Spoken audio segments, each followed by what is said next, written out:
हमें इस क्वेश्चन में गिवन है एक ब्लॉक वर्टिकली हैंग किया हुआ है किसी स्प्रिंग हैविंग स्प्रिंग कांस्टेंट के। एक another identical block B block A को स्ट्राइक करता है with velocity v and stick कर जाता है उससे।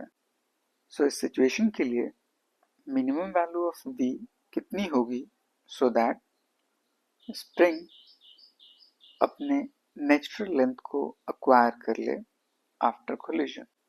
हमें कैलकुलेट करना। सबसे पहले इस ब्लॉक ए के लिए किसी सपोर्ट से एक स्प्रिंग के साथ वर्टिकली हैंग है, तो इस ब्लॉक पे कौन कौन से फोर्सेस एक्ट करते होंगे।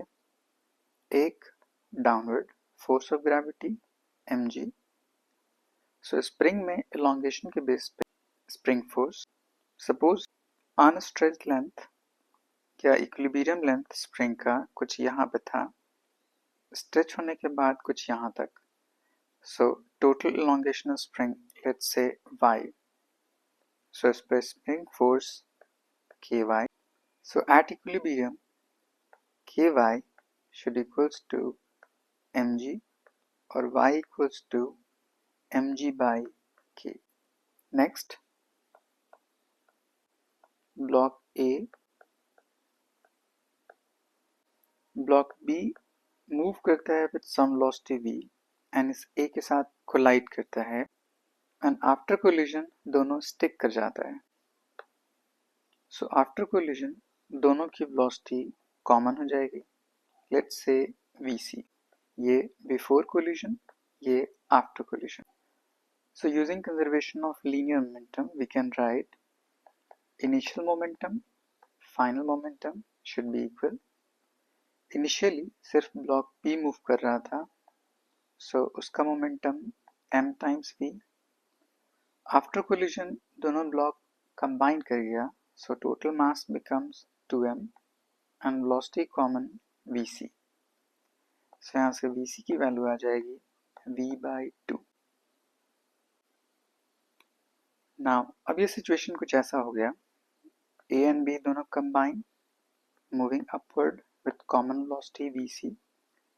स्प्रिंग अभी स्ट्रेच्ड है बाय सम अमाउंट y, तो इसके पास stored potential energy.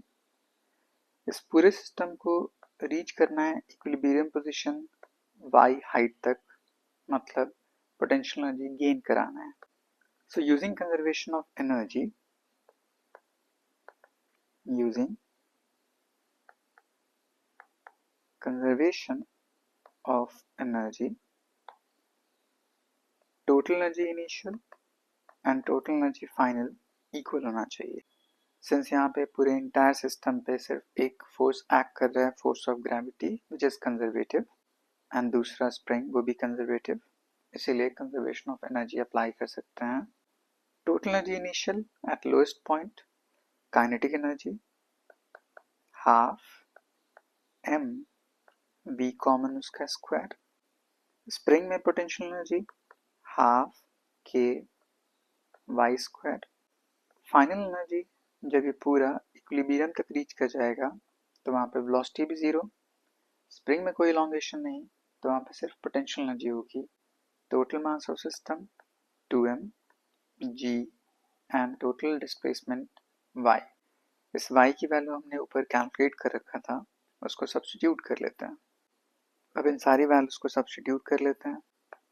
Half 2m, velocity common v by 2, उसका square v square by 4, half k y mg by k उसका square equals to 2 times of mg, y is mg by k।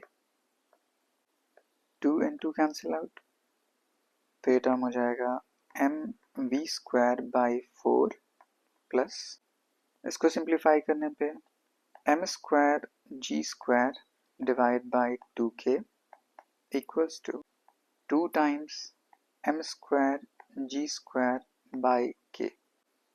इस term को right side, so m times v square by 4 equals to 2 m square g square by k minus m square g square by 2k, इसका LCM 2k, तो हो जाएगा 4 minus 1 3 times m square g square is equals to m times b square by 4.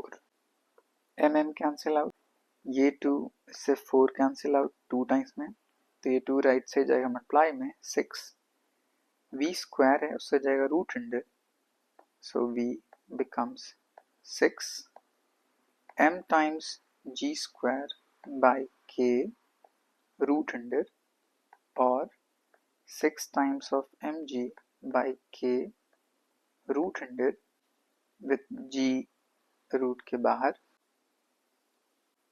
so option 3 is correct.